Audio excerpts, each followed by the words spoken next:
Muy buenos días, tengan todos ustedes y gracias por acompañarnos a este webinar que hemos preparado en conjunto con ASHRAE, región número 8, y EPI, ente global certificador de centros de datos.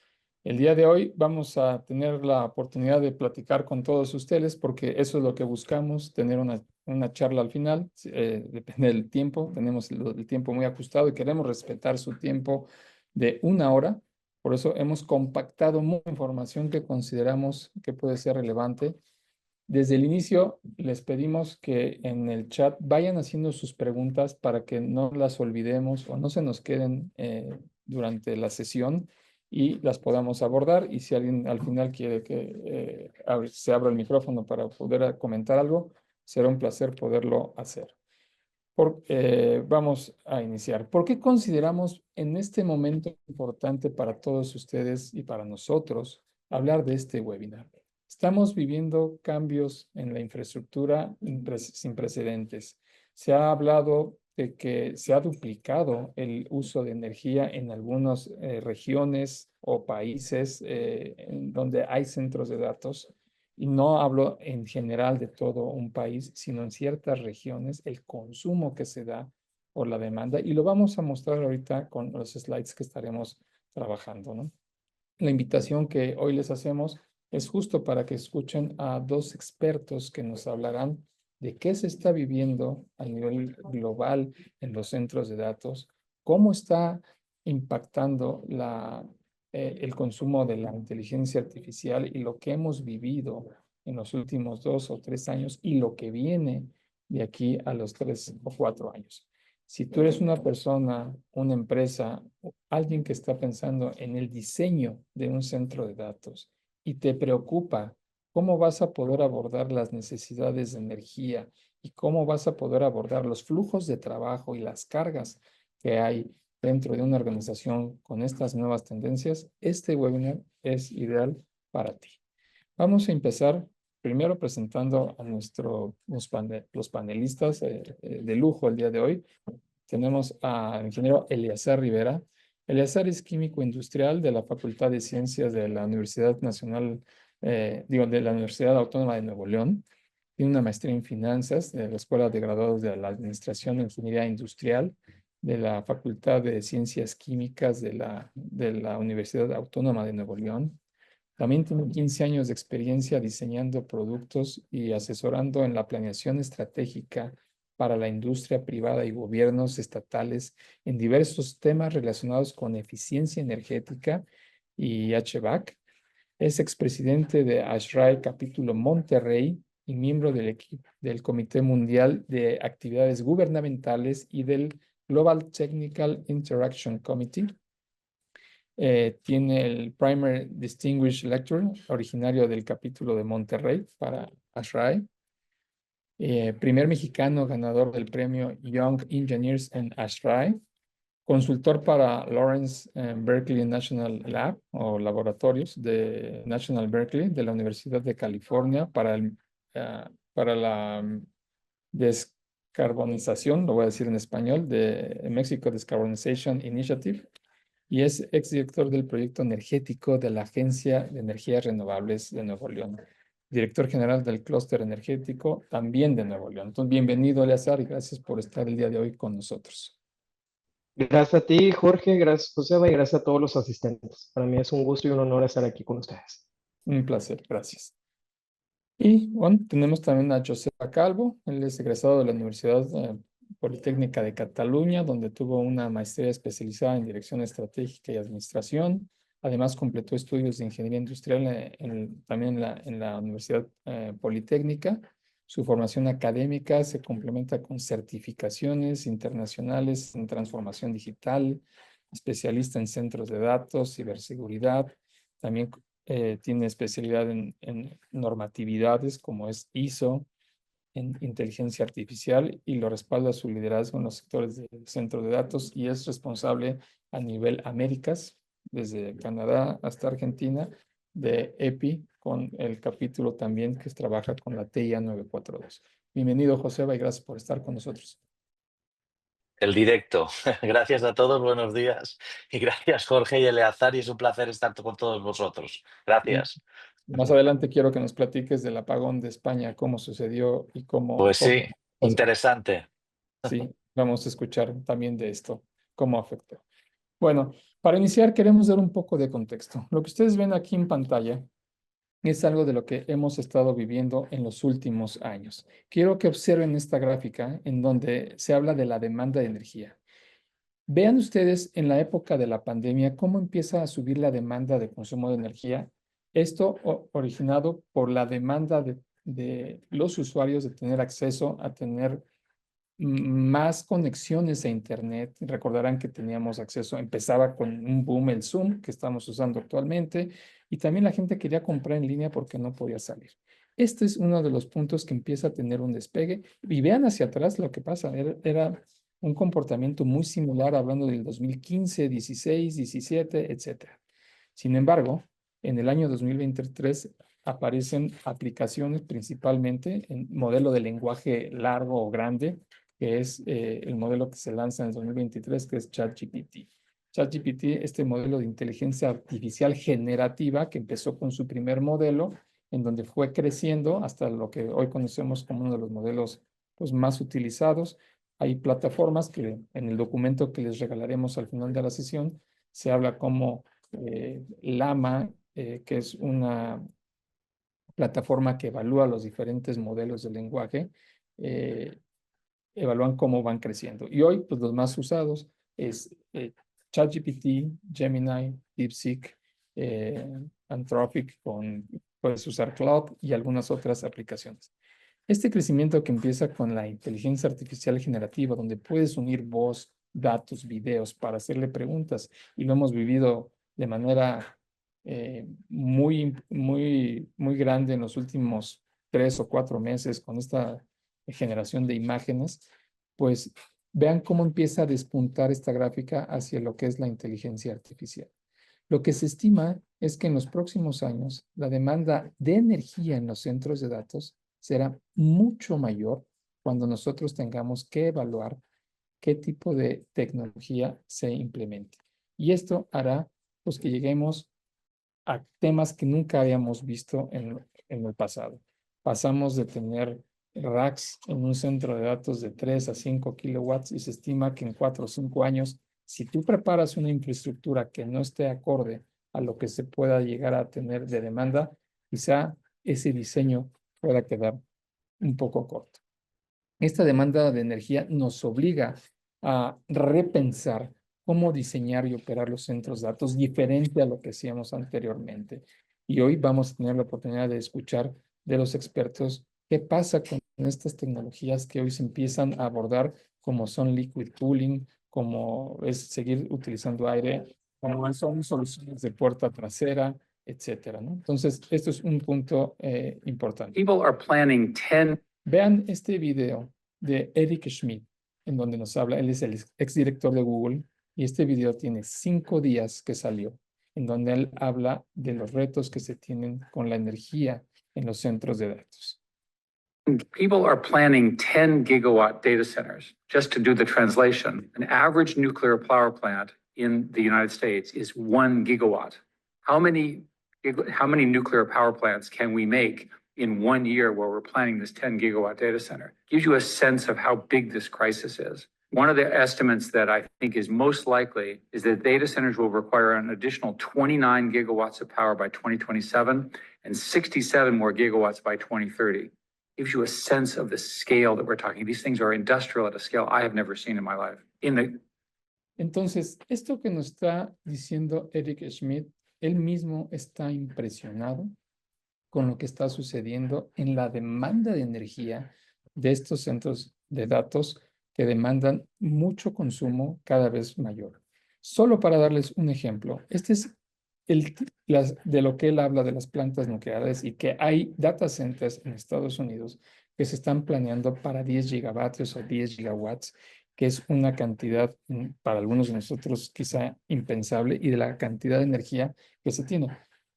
Tan solo en México existe una sola planta de energía nuclear que es conocida como Laguna Verde, Y aquí vemos otros países que tienen estas plantas de energía nuclear. Bueno, los centros de datos se estima que puedan llegar a rebasar lo que se tiene como en una planta de energía nuclear en demanda de energía.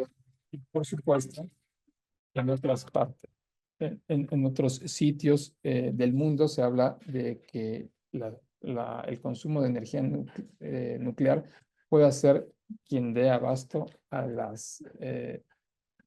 industria de centros de datos. Vean Estados Unidos cómo se comporta, que tiene el mayor número de plantas de energía nuclear y seguido por China un poco atrás. Aquí vamos a poder observar los países que consideramos los ponentes de un servidor importantes para poder evaluar esto que menciona Eric Schmidt y que ya hemos hablado muchas ocasiones con algunos usuarios de que quizá la siguiente etapa sean plantas de energía nuclear. Brasil actualmente tiene 2. Colombia no cuenta, de acuerdo a este estudio, con plantas de energía nuclear. Chile tampoco. Argentina tiene 3 y ahí se mencionan en dónde se encuentran. Estados Unidos tiene 94. España tiene 7 y ahorita nos van a explicar si este es un fenómeno que vale la pena abordar en el futuro para reactores nucleares, por ejemplo, para trabajar.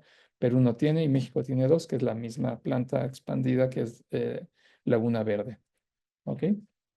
Ahora bien, en este auge de centros de datos, pues vemos 4 puntos importantes que hacen esta demanda que suceda. Número 1, infraestructura digital en expansión. Vemos cómo empresas están actualmente invirtiendo para crecer su infraestructura digital. De ahí se desbordan inversiones millonarias. Recientemente el propio Netflix anunció una inversión de más de $1 billón en México para crear películas y mucha de infraestructura digital va acompañada de estas películas. Crecimiento del cómputo en la nube seguirá creciendo cada vez más y dependeremos de tener todas las aplicaciones en la nube. Y bueno, para algunos países, particularmente en el caso de México, el fenómeno del nearshoring, donde están reubicando plantas para tener mayor producción y de ahí se dependa de más infraestructura. Entonces, la demanda es creciente. Consumo energético, demanda de agua, energías renovables y ubicaciones estratégicas que son muy importantes. Los primeros 3 que estoy mencionando aquí son relevantes: el consumo energético, demanda de agua y energías renovables. Pero la ubicación es también muy relevante y ahorita lo van a ver por qué. En un consumo doméstico, actualmente en países como Nigeria, Colombia, Argentina, Egipto y Sudáfrica, el consumo doméstico representa, por ejemplo, en Nigeria, 29 terawatts hora, ¿no? Por ejemplo. Pero tan solo en Indonesia y en Reino Unido, esto sobrepasa muchísimo solamente la industria de centros de datos. Esto nos da un ejemplo de cómo puede ya llegarse a comparar que el consumo de un centro de datos pueda compararse o equipararse, perdón, a el consumo que pueda tener sea una ciudad o un municipio. Y esto pues sí se vuelve en ocasiones puede ser alarmante y si no se sabe cómo diseñar, pues podemos tener problemas en la red, en el suministro de la red eléctrica. Aquí vemos la capacidad en megawatts que se está usando ya en la industria y el país con mayor consumo en la región de Latinoamérica, sin duda es Brasil, seguido de México y Chile, ¿no? Donde la capacidad de IT ha ido aumentando poco a poco y como lo vimos en el primer slide, se estima que en los próximos 5 años esto pueda llegar a rebasar por mucho las capacidades actuales. Y de ahí que al planear un centro de datos, principalmente los que son conocidos como hiperescala y algunos otros, tengan necesidades de consumo de agua que se va a hablar más adelante. Aquí estamos viendo las sequías de acuerdo para la inversión de centros de datos, donde tienen mayor preocupación las industrias. Aquí está la fuente de la información y vean cómo esta región de México puede tener problemas de agua, al igual que la zona noreste del país, para poder abastecer las necesidades de infraestructura de IT. Es algo que se tiene que evaluar en los momentos de mayor demanda en megawatts de los centros de datos. Así es que lo que estamos viviendo con este contexto que les acabamos de dar, hace una década hablábamos en promedio y no era un tema que nos preocupara en algunos casos mucho. El consumo, si eran 3 o 5 kilowatts, sabíamos que podría ser un promedio, que viviéramos en la industria sin tener que preocuparnos por el crecimiento. Pero hoy en día, los racks de IA, ya lo estamos viendo con algunos clientes, pueden llegar, el rack llegar a tener un consumo de 30 a 50 kilovatios o más. Y de hecho, con estas configuraciones se puede pensar que el consumo llegue a rondar en promedio hasta 50 kilowatts. ¿Derivado de qué? Derivado de lo que nos puedan entregar los proveedores, como los fabricantes de equipo activo, principalmente switches o servidores que hoy te consuman 3 o 5 kilowatts, 2 unidades de rack, pues que lleguen una sola caja de un equipo a consumir 5, 6, 7 kilowatts por esa unidad de rack. Entonces, la preocupación es en el diseño, cómo mitigar estos riesgos para tener un sistema de larga duración, visto para que estas inversiones pueden ser entre 10 a 15 años en la infraestructura. Y una vez dando este contexto que les hemos explicado, aquí es donde empezamos, Joseba, ¿hacia dónde vamos con todo esto? Si nos quieres, No, por favor, explicar. Gracias. muchas gracias, Jorge, y súper interesante, y creo que es importante y muy importante el vídeo del ex-CEO de Google, porque creo precisamente hacia dónde vamos.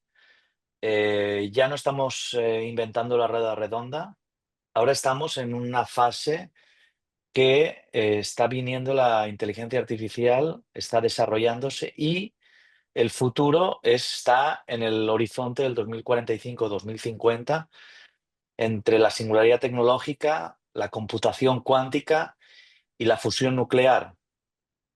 Muy importante decir que las centrales nucleares actuales son de fisión nuclear, ¿vale? Y precisamente lo que se está buscando es la fusión nuclear, que es la fusión del hidrógeno, que es la energía del sol.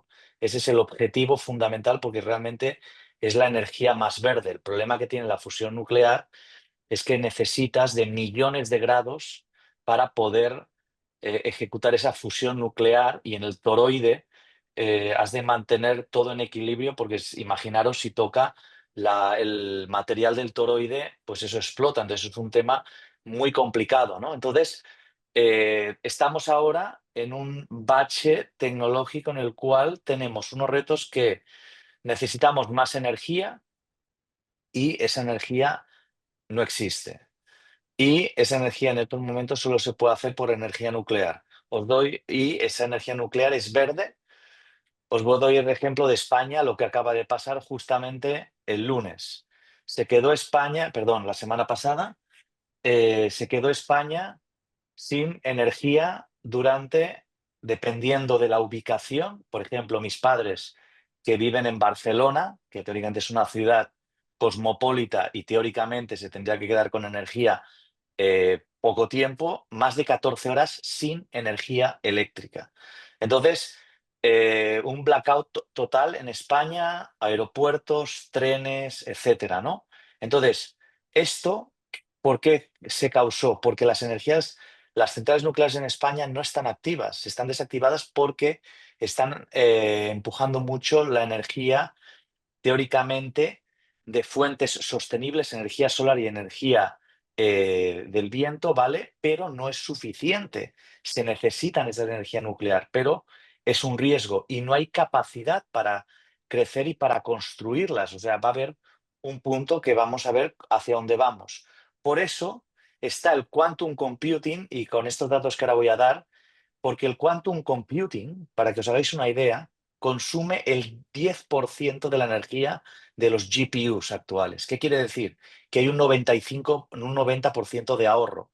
En lugar de consumir 30 kilovatios, con 3 kilovatios es suficiente con el quantum computing. Y si tenemos la fusión nuclear, pues esa es una energía verde verdaderamente, podremos llegar, pero aún no tenemos computación cuántica. Algunos dicen 5 o 6 años, 10 años, no lo sé, pero tenemos ese reto. Fijaros un poco el impacto que tiene medioambiental todas estas tecnologías. Si tú haces el uso de ChatGPT, estás consumiendo casi 3 vatios por hora, ¿vale? Y si haces una búsqueda por Google, 0,3 vatios, quiere decir 10 veces menos energía. Para haceros otra cosa que es muy significativa. Si realizas una consulta en Google, ¿vale? Estás emitiendo o liberando 16.800 gramos de CO2 equivalente por minuto. Si envías un email, un correo electrónico entre 40 y 50 gramos, y si almacenas un correo electrónico aproximadamente 10 gramos de CO2, ¿vale? Pero fijaros hasta dónde llega y fijaros que los emails son solo entre 4 y 50 gramos y todo el correo de spam a nivel mundial consume tanta energía como en España y casi como en México, porque México y España consumen una energía, como veis aquí, parecida. El spam, y fijaros que el spam solo genera entre 4 y 50 gramos de CO2. Una consulta de Google, 16.800. La búsqueda en ChatGPT, más o menos si consume 10 veces más de energía, pues será más o menos de 170.000 gramos. Eso es un impacto medioambiental muy grande. ¿Cómo gestionamos eso? ¿Vale? Es muy importante. Entonces, fijaros que uno de los temas del impacto y por qué impacta tanto en el medio ambiente es, como decía muy bien Jorge anteriormente, es primero la energía. Se necesita energía. ¿Cómo creas esa energía? Tiene un impacto medioambiental. Pero además de la creación de energía es cómo enfrías. Pues bueno, en estos momentos, para enfriar, fijaros nosotros, y esto lo decía un muy buen amigo, nuestro cerebro es enfriamiento líquido, ¿no? No se enfría por aire, ¿vale? Entonces, la inteligencia artificial necesita el enfriamiento por agua, pero lógicamente el agua es un recurso escaso, como muy bien hablaba Jorge. Y, por ejemplo, en este caso, como el de ChatGPT en el centro de datos de Iowa, el consumo de agua afecta porque supone entre el 4 y el 6% del uso de agua de la gente y de la gente local, que se puede quedar sin agua. Entonces, eso es un impacto medioambiental. Entonces, ¿cómo se ataca ese impacto medioambiental también del uso de agua para refrigerar estos centros de datos?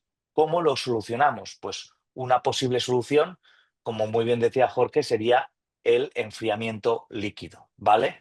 Entonces, o el chip cooling.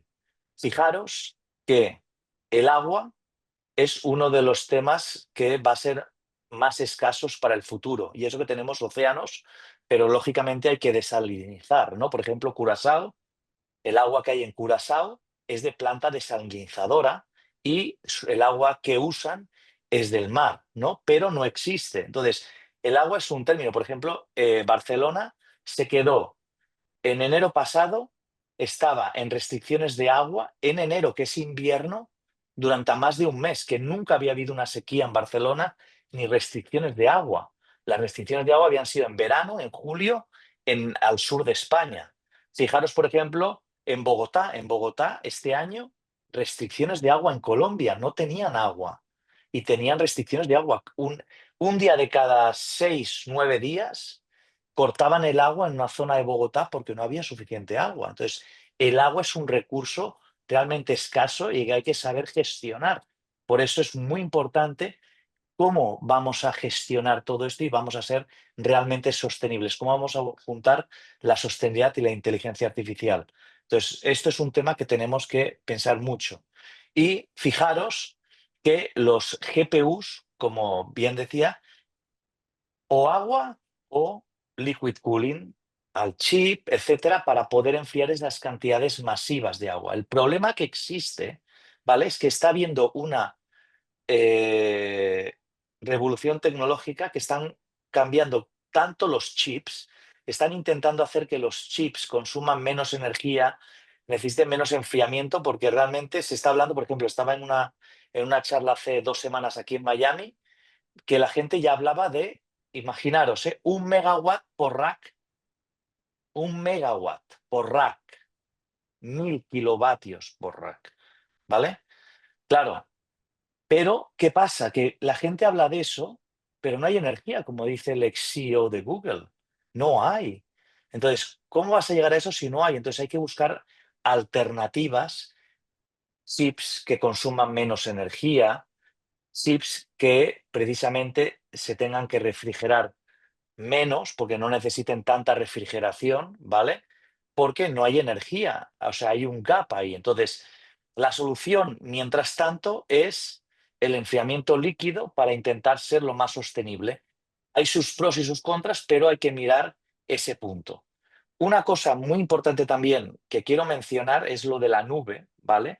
Porque también en esta charla que estuvimos aquí en Estados Unidos, decían que precisamente la gente se está repatriando de la nube a centros de datos empresariales, por ejemplo, JP Morgan Chase. ¿Por qué? Porque están utilizando herramientas de inteligencia artificial y no quieren que estén en la nube a nivel público. Y entonces quieren tener herramientas de inteligencia artificial propia, pero en centros de datos propios. Entonces está habiendo como un tsunami de movimientos, ¿no? Y que al final, ¿qué pasa? Cada vez va a haber más centros de datos de todo tipo, hiperescala, de los grandes, colocation, empresariales, edge, pero ¿cómo vamos a garantizar que son sostenibles? ¿Cómo vamos a garantizar que vamos a tener esos centros de datos de manera sostenible utilizando herramientas de inteligencia artificial? Pues teniendo unos procesos y procedimientos, y esto es muy importante, con unos grados de madurez que garantizamos que ese centro de datos es sostenible y va a poder gestionar sosteniblemente esas herramientas de inteligencia artificial. De esa manera podremos realmente optimizar el uso de energía que no hay y poder utilizar esas herramientas de energía de inteligencia artificial eficientemente. Y es por ello que es muy importante tener estos procesos de gestión y tenerlos de manera que puedas garantizar que año a año vas mejorando y vas siendo cada vez más eficiente y sostenible. Jorge, simplemente quiero poner un ejemplo para la gente también que sepa que, por ejemplo, están parando inversiones de inteligencia artificial que ha salido en las noticias, tanto Microsoft, Google, pero también otros inversores, porque esos centros de datos cuestan entre 2 y 4 billones de dólares. ¿Y qué pasa? No hay energía. Para la creación de plantas nucleares que dan esa energía se requiere mínimo de 3 a 5 años, hablando de microplantas nucleares que dan entre 20 y 50 megavatios, ¿vale? Porque como hemos oído del ex-CEO, las plantas nucleares de 1 gigawatt, que son las existentes, tardan un poco más, entre 5 y 10 años, y porque está cambiando la tecnología muchísimo de los chips. Entonces no quieren invertir sabiendo que la tecnología está cambiando. Eso para los grandes. Para los pequeños, donde estamos nosotros, ¿vale? O no donde estamos nosotros, sino los pequeños en el sentido del mundo real, ¿vale? De los centros de datos empresariales, hay que estar muy atento a qué está pasando y no tomar medidas mirando a los grandes, a los Google, a los Microsoft, porque ellos están en otro mundo diferente. Y hemos de mirar nosotros y en los centros de datos empresariales la empresa qué necesita y realmente qué herramientas de inteligencia va a utilizar, qué servidores para poder hacer realmente unas infraestructuras y usar las tecnologías correctas. De acuerdo, sí, es uno de los temas centrales. Y bueno, para darle pie a Eleazar, con esto que vemos en pantalla, energía renovable, economía circular del agua, muchas gracias, Joseba, eficiencia energética y certificación de carbono neutral que se habla mucho, Eleazar. La IA, ya vimos todo lo que puede generar, pero la IA puede ayudarme a tener eficiencia energética. Adelante. Muchas gracias. Me confirman que me escuchan, ¿verdad? Sí, perfecto. Excelente. Pues bueno, gracias, Joseba. Me diste más que una introducción, me dejaste muy poquito de qué hablar, pero se agradece tener grandes cimientos, como decían por ahí. Si he podido ver más lejos es porque me paro en hombros de gigantes. Así que nos sentaste todas las bases para una gran plática y solamente a mí me va a tocar redondear algo. Eh, Vamos a pensar en un motor de combustión interna, ¿sale? En un motor de combustión interna, actualmente, y estamos hablando que estamos en el año 2025, ¿sale? Traemos como una eficiencia del 25%, es decir, de toda esa energía que se está utilizando en un motor de combustión interna, es decir, en un automóvil, solamente 25 se va en movimiento. Todo lo demás se va en calor. Entonces, cuando me invitaron a participar aquí el buen Jorge y el buen Joseba en este foro de diálogo, me propusieron el título Revolución Térmica. Me encantó, de serles honestos, me gustó mucho porque desde mi trinchera, desde la parte energética, siempre hago de portavoz, de evangelizador, que la energía no solamente son los electrones que se mueven en cables en su manifestación eléctrica, sino también la energía es el movimiento de partículas. Así que inherentemente traemos la parte térmica. Eh, para usar de preámbulo, sabemos que datos de la Agencia Internacional de Energía nos arrojan que el 2% de lo que estamos consumiendo actualmente es directamente relacionado en temas de centros de datos. Con esto de por medio, entonces sabemos que se va a impulsar este crecimiento asociado a cargas de trabajo que tienen que ver con la inteligencia artificial y la minería de criptomonedas. Ahora bien, no está reducido a eso.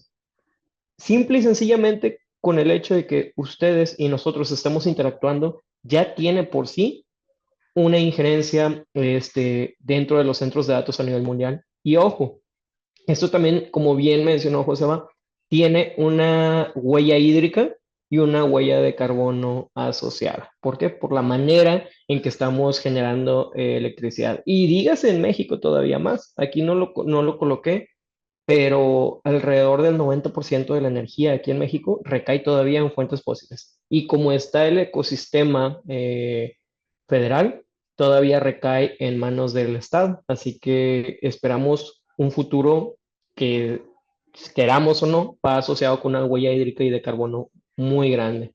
Ahora bien, ¿qué podemos hacer nosotros? Yo siempre me trato de versar en lo positivo y creo fervientemente en que sí podemos hacer algo desde la visión del usuario. Si quieren adelantar a la siguiente diapositiva, por favor.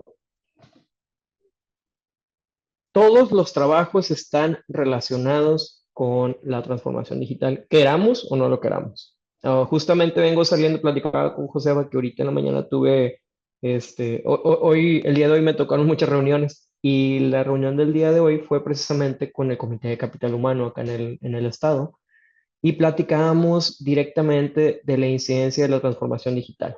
¿Qué significa eso? Que la mayoría de los trabajos van a tener una, un fuerte peso con el uso de computadoras.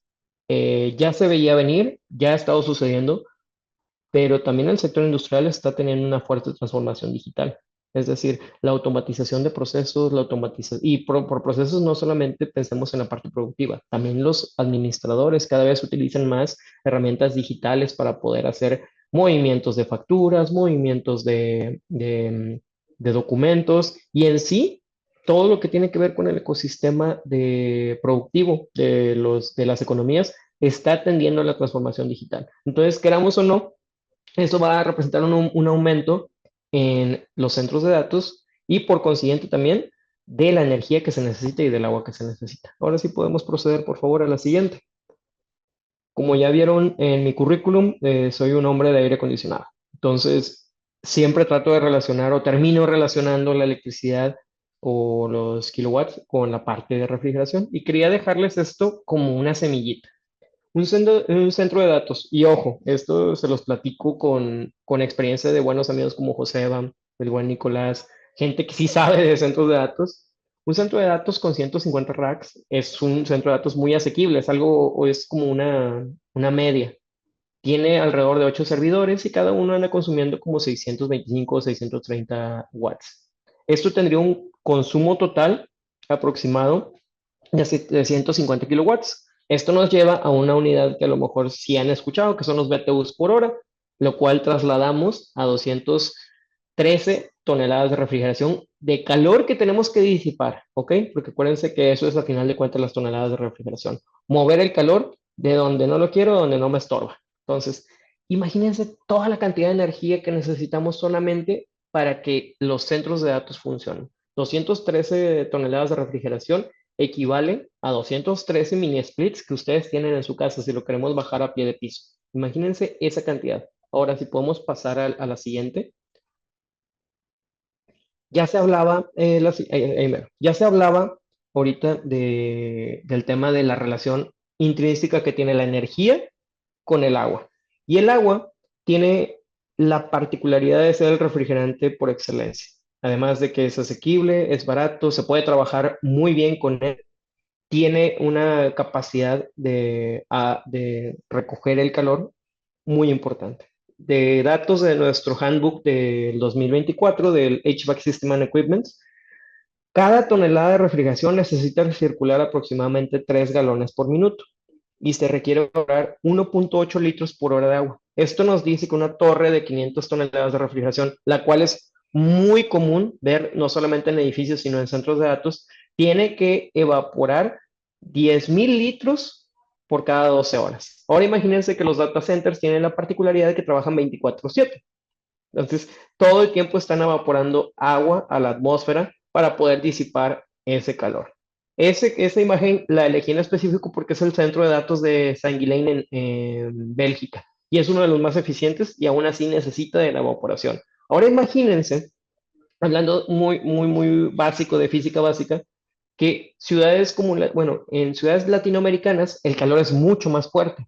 Entonces, la necesidad de recoger ese calor va a aumentar, porque no solamente estamos contando el calor que generan los data centers, sino el calor del ambiente, del envolvente. Ojo ahí. Adelante, por favor.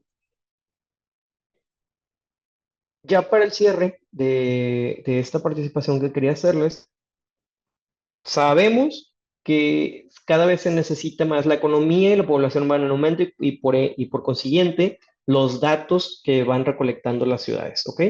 Ahora bien, sabemos también que toda esa energía se disipa a través de diferentes medios y que un kilowatt, bueno, que mejor dicho, que los watts también se pueden trasladar a toneladas de refrigeración.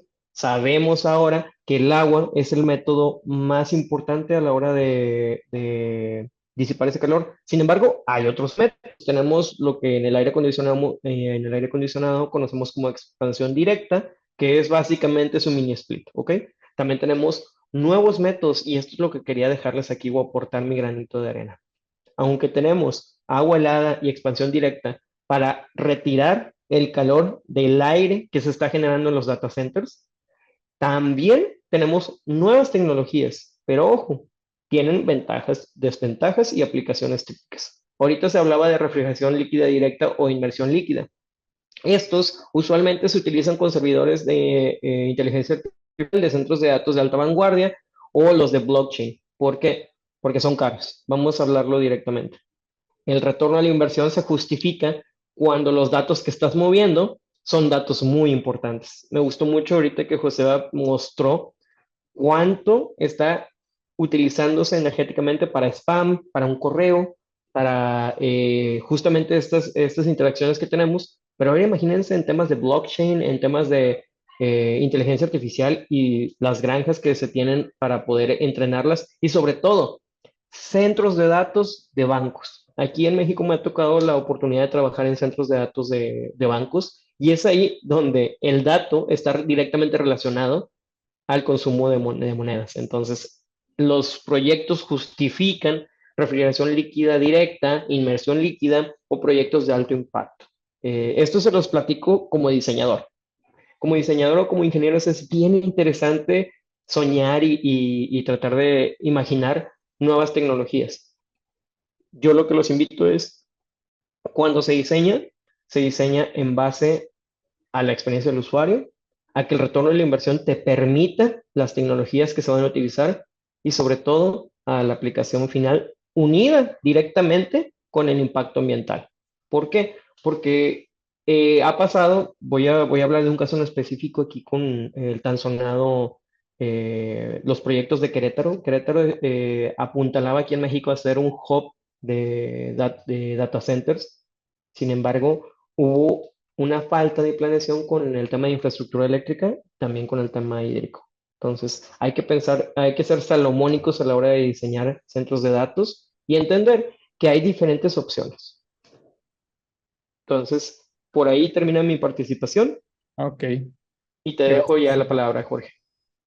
Gracias. Ahora, ya de una manera, después de darles toda esta información que acabamos de ver, abrimos la sesión para hacer algunas preguntas. Y con la que queremos iniciar es, ¿cuáles son los beneficios de usar enfriamiento líquido contra enfriamiento por aire? Si quisieras comentarnos, Joseba, ¿en qué momento debemos de contemplar la opción A y en qué momento el enfriamiento por aire, ¿no? Entendiendo que a veces puedes tener también un mix o tener este tipo de enfriamiento de puerta trasera, por ejemplo, que es una de las alternativas hacia los racks. Sistemas activos, pasivos, etcétera, muchos temas que ya Ujú. en algún momento hemos hablado técnicos. ¿Cuáles serían los beneficios y en qué momento usar una u otra? No, no, muy buena pregunta, pero y yo quiero remitirme también a la historia un poco, porque en el 2008 se hablaba de que ya los racks iban a tener 20-25 kilovatios por rack. Y, por ejemplo, la puerta trasera existe desde el principio del 2000, era una tecnología patentada por IBM, se llama Coolblue, ¿vale? Y, de hecho, hice, como tú sabes, Jorge, algunos data centers en prefabricados o en containers con esa tecnología, ¿no? Y en ese momento se decía que más o menos hasta 10 kilovatios por rack, teóricamente, era mejor utilizar teóricamente aire, teóricamente era mejor utilizar enfriamiento líquido, puerta trasera, cuando se tenían entre 20 y 25 kilovatios por rack. ¿Qué pasa? Que desde entonces ha evolucionado un poco y aunque la media de kilovatios por rack aún está la media total en unos 8 kilovatios por rack, hay aplicaciones por inteligencia artificial que están llegando a 40, 50, 60, 70, 100, ¿vale? Aunque se hable de un megavatio, como he dicho antes, por rack. ¿Y qué pasa? Que entonces ya el enfriamiento líquido ya no es solamente puerta trasera, que era pasiva, sino activa con ventiladores para que pueda llegar a 40, 45 kilovatios, pero también enfriamiento líquido al chip para alcanzar mayores densidades de enfriamiento y también incluso en piscinas, ¿no? De inversión. ¿Qué pasa? Que lógicamente han de ser para densidades muy grandes, ¿no? Si tú tienes densidades que no son tan grandes, ¿vale? Entonces, el enfriamiento por aire, cuando vas a 20-25 kilovatios por rack, pues ya teóricamente el liquid cooling por la inversión, porque es más inversión, pues lógicamente entonces tiene un poco más de sentido. Entonces, bueno, simplemente hay que ver ahí por dónde ir. Y sobre todo el liquid cooling con alta densidad, claro, es más sostenible que si haces el enfriamiento por agua por el impacto que hay, ¿no? Entonces, bueno, pues ese sería, espero haberme explicado un poco cuáles serían los beneficios y un poco cuál sería el baremo para utilizar una tecnología u otra. Perdón, gracias, Joseba. Tu punto de vista, Eleazar, ¿en qué momento tú como diseñador podrías considerar que una empresa invierta o una institución gubernamental en una solución A o B, que es liquid cooling o por aire? Bueno, pues cuando estás moviendo aire, pues estás hablando de una fácil instalación y un bajo costo inicial. Entonces, muchas veces recordemos que una parte es quien diseña y otra quien ejecuta y quien instala. Entonces, suelen optar cuando son centros de datos pequeños, cuando también el retorno de la inversión lo permite. Ahora, ojo, mi recomendación siempre es tomar en cuenta lo que le llamamos el outdoor air quality para mí. En este caso es las condiciones del ambiente. ¿Por qué? Porque aquí en Nuevo León somos un desierto, el aire es seco, pero imagínate que Tamaulipas, que está pegado a la costa, quiere diseñar no sé, vamos a hablar de la Secretaría de Administración Tributaria. Las dos dicen, oye, me gustó cómo lo hace Nuevo León, yo lo quiero hacer igual. Y están pensando en el mismo data center, si están pensando en la misma solución, ojo, como organismo gubernamental. Pero los ingenieros saben que pegado a la costa tienes aire que tiene salinidad, que tienes mayor humedad, que puede pegarle a los racks. Eso es lo que yo también trato de colocar mucho. Aunque enfriar por aire suele ser menos costoso y a veces hasta más eficiente en términos de recursos monetarios, a eso de eficiencia me refiero, no siempre es la mejor alternativa. ¿Por qué? Porque puedes terminar pagando más por menos, y ustedes lo saben. Los fierros los fierros, digamos que hablan por sí solos. Esa es una de las recomendaciones. Ahora, por el lado del líquido, yo quisiera también retomar lo de Joseba. Si la densidad de carga te lo amerita, siempre va a ser una excelente opción. Perfecto. Muy Al bien. final, Jorge, recuerda que el cerebro, y lo repito, pero eso me gustó, está enfriado por líquido, ¿no? Sí, sí, justamente, ¿no? Piensa que funcionamos de otra forma en ocasiones, pero es líquido y por energía, ¿no? También los neurotransmisores necesitan energía, ¿no? Y en en este tema que hemos hablado, Data Evolution y EPI están trabajando, Joseba, en tema de poder, en un tema que es esencial y que lo hemos hablado el día de hoy, ¿no? La sustentabilidad. ¿Qué es esta certificación de sustentabilidad para un centro de datos? ¿En qué le ayuda al usuario y cómo puede este propósito ayudarle a ser mejor? No, no, En es su- muy buena pregunta y un poco va con lo que ha dicho Eleazar, porque un poco Ashrae está mirando también cómo ser más sostenible, ¿no? Es una cosa súper importante. Perdonarme un poco si a veces digo sostenible o sustentable, porque estando en Estados Unidos decimos siempre sustainability, ¿vale? Y la traducción depende del país, dicen una palabra a la otra. Pensar todos que es sustainability, que es lo mismo, ¿vale? Y no entremos en la definición de sostenibilidad o sustentabilidad. Al fin y al cabo, el objetivo es cómo hacemos que un centro de datos, el uso de las herramientas de inteligencia artificial, creen el menor impacto posible al ambiente y las emisiones de CO2 equivalente sean las menores posibles. Para que os hagáis una idea, simplemente, y contestando a la pregunta de Jorge, para que la gente tenga una idea, sabiendo que la unidad es una persona volando de Nueva York a San Francisco de emisión de CO2 equivalente, fijaros que una persona usando ChatGPT 3 emite 500 veces más CO2 equivalente que una persona volando de Nueva York a San Francisco. Y un coche de gasolina en todo su ciclo de vida emite 63 veces más de CO2 equivalente. Quiere decir 5 veces menos, más, casi 8 veces menos de CO2 equivalente que usando ChatGPT, un coche de gasolina. O sea, realmente el impacto de la inteligencia artificial en la sostenibilidad es muy importante. Entonces, ¿cómo podemos garantizar?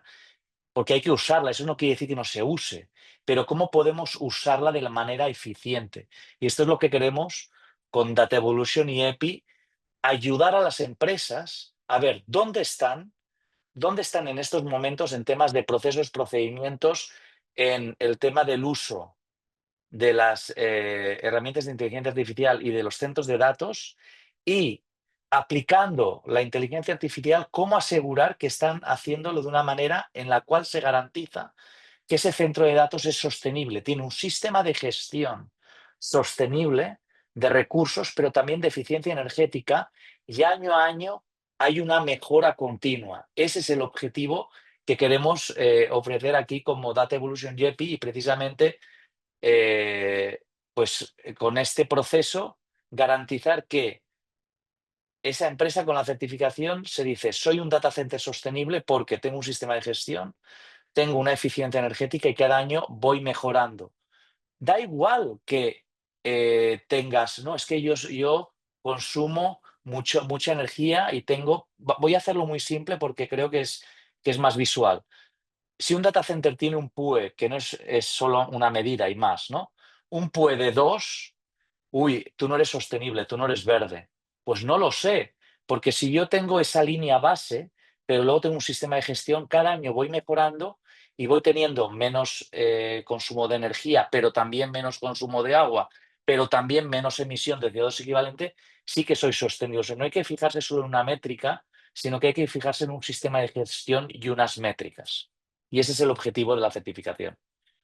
Así es, y bueno, redondeando un poco lo que comenta Joseba, lo que se hace es en conjunto con sensores, bases de datos para poder hacer que el sistema trabaje como gemelo digital, donde se hace una réplica y vemos cuál es el comportamiento, se llega a buscar cómo la IA nos puede ayudar a tener una eficiencia energética. Entonces, en este caso, y gracias, Joseba, podríamos definir, Eleazar, que la IA, aparte de que consume, también con un proceso adecuado, usando algoritmos, usando sistemas de sensores y bases de datos, podríamos crear un sistema de ahorro de energía en un centro de datos. Definitivamente, o sea, eso es una realidad, porque recordemos que es un principio básico esto del uso de la energía. ¿En qué estamos utilizando la energía en un centro de datos? Obviamente que en los racks y en retirar calor, ¿verdad? Entonces ahora imaginemos un centro de datos como una caja negra, ¿no? Colocando sensores de temperatura interna, de temperatura externa, de flujo de aire, de flujo de agua. Totalmente se puede hacer. De hecho, por aquí hay un documento o hay un... No, es una... Dentro de ASRAE tiene comités técnicos. Hay uno muy importante para ese tema, que es el 9.9, que en inglés se llama Mission Critical Facilities, Data Centers, Technology Spaces and Electronic Equipment. Ahí mismo es donde durante una reunión que nosotros llamamos Annual Meeting, todos los expertos en el mundo se juntan precisamente para poder decir, cuál es el dato, cuál es la temperatura ideal, cuál es el flujo ideal y que de esta manera estandaricemos, porque una de las problemáticas, no solamente en la ingeniería, sino en cualquier tipo de tecnología, es que el humano batalla en ponerse de acuerdo. Para responder a la pregunta, sí, sí se puede, claro, que tener centros de datos eficientes y a la vez tecnológicamente útiles. Eso es precisamente la eficiencia energética. No es privarnos de la tecnología, no es privarnos de los recursos que tenemos como humanidad. Es hacerlo de una manera eficiente. Así llegó para quedarse Ujú. la IA, y yo creo que podemos, con esto que hemos mencionado, a través de bases de datos, sensores, software y un aprendizaje con modelos predictivos, poder saber cómo se comporta un data center. El documento que acabas de mencionar, ¿es posible compartirlo con la audiencia? No Más el día que, de hoy, pero... más que un documento, es un comité técnico que se ah, reúne. Entonces, de ahí se gestan los documentos. De hecho, algunos de esos documentos van a estar embebidos en algo que tú nos vas a, que nos vas a platicar al final. Un pequeño exacto. regalito que tenemos para la audiencia. Exacto. Bueno, vamos a justamente a pasar a ese tema y algunas preguntas para poder terminar a tiempo y respetar sus horarios. El método de IA sustentable lo estamos basando para este documento que les vamos a compartir, que mencionaré, Sara. Es un modelo avanzado de simulación donde nosotros hablamos de qué se hace para poder llegar a estos aspectos, consideraciones ambientales, o sea, factores que se deben de tomar en cuenta. Ya lo mencionó Eleazar, un caso como podría ser Tamaulipas y Nuevo León, informes personalizados que se pueden hacer a través de usar la IA a tu favor para que te permita llegar a esta certificación que mencionaba Joseba. Y bueno, estos son los desafíos que vemos actuales que te ayudan a poder tener un data center sustentable. Número uno, entender la complejidad operativa, ya lo explicaron los ponentes, esta gestión y mantenimiento. ¿Cómo lo puedo hacer más eficiente mi operación? Número dos, el manejo de la energía, ¿no? Ya lo explicó ahorita Eleazar, cómo mover el aire caliente de un punto A un punto B. Y por supuesto, número tres, el crecimiento de datos. ¿Qué se está dando como aspecto de crecimiento en el manejo de la información? También ya lo habló Joseba, cómo empieza a tener mayor crecimiento el, el o demanda el uso de energía a través del uso de los datos, ¿no? Que eso es principalmente la moneda de cambio que hay aquí. Estos tres aspectos, la complejidad operativa, la eficiencia energética y crecimiento en los centros de datos, hace que nosotros hayamos preparado este documento que les vamos a regalar, que es el llamado La Revolución Térmica, el desafío invisible de la IA en los centros de datos, cómo prepararse para poder llevar a cabo una adecuada gestión de la infraestructura y planeación en el diseño de un centro de datos. Entonces, sin más, no sé si alguien tenga alguna pregunta, vamos a ver el chat y vamos a poner la respuesta del poll. Ahora sí, si la puedes compartir. De la encuesta, perdón. Creo que hay algunas manos levantadas, Jorge. Vamos a ver. No sale. Ok, hay una mano levantada. Si quieres abrir el micrófono para esta pregunta. Ari. Aquí hay unas preguntas que voy a contestar en lo que abren el micrófono. Muchas gracias a todos los participantes. Ha sido excelente. Fidel Gel de República Dominicana. Saludos, Sensei Josefa. Es un placer volverlo a oír. Y le paso rápidamente el dato. El pasado año tuvimos la oportunidad de ir al evento de AFCON en Washington, D.C. Y una empresa nos llamó mucho la atención, hablando de microreactores. La empresa Last Energy. La empresa Last Energy en menos de 24 meses te instala una planta, un microreactor de 20 megawatts. O sea, en pocas palabras, lo que estamos viendo es que ha habido un boom con el asunto del aumento. Aquí justamente en República Dominicana, el Departamento de Industria y Comercio también está analizando un proyecto parecido en Sierra Prieta, que es una zona geológica aceptable para la instalación de ese tipo de tecnología. Y tocando el tema rápidamente, la parte de los líquidos. El agua es una escasez, inclusive lo hemos visto hasta en Alemania, que el mismo empresa Tesla ha tenido problemas con el alto consumo de 300.000 litros para fabricar un Tesla. Yo creo que vamos a tener que movernos a tecnología de reestructurar los centros de datos a sistemas que sean con unidades líquidas, gel o sumergida, o como la gente de Vertiv, valga la cuña gratis, también lanzó unos racks que consumen menos de 5 watts. Es cuanto, muchas gracias por esta oportunidad. Esperemos volver a otro webinar con ustedes. Gracias, don Jorge, gracias, don Eleazar, y gracias, José Facal. Un placer. Gracias. Gracias a ustedes y gracias por los comentarios, Fidel. No sé si quieren comentarle algo a Fidel. Bueno, aquí yo quiero comentarle que precisamente estuvimos ahí y ahí nos vimos con Fidel en Washington. Y sí que es verdad que decían que eran 24 meses, pero se ha visto que el tiempo ha sido un poco mayor de lo esperado. No es tan rápido como parece. Y fijaros que lo que decía el ex CEO de Google, se necesitan gigawatts y las microplantas nucleares son de 20 a 50 megawatts. Y imaginaros, si se necesitan 24 meses sin contar con los permisos, esos son 2 años, con permisos 3 años, y si necesitamos 60 gigawatts hasta el 2030 en 5 años, ¿cómo lo hacemos? Esto confirma simplemente el gran reto que hay. Claro. Y que no sabemos cómo se va a solucionar. Desde luego no con energía solar. Claro. Voy a leer una pregunta más para terminar el webinar. Gracias, Joseba. José Guadalupe Ibáñez pregunta, ¿a partir de qué densidad creen que es importante o considerable implementar el liquid cooling? Te la dejo a ti, José, porque yo estaba pensando en toneladas de Ah, refrigeración.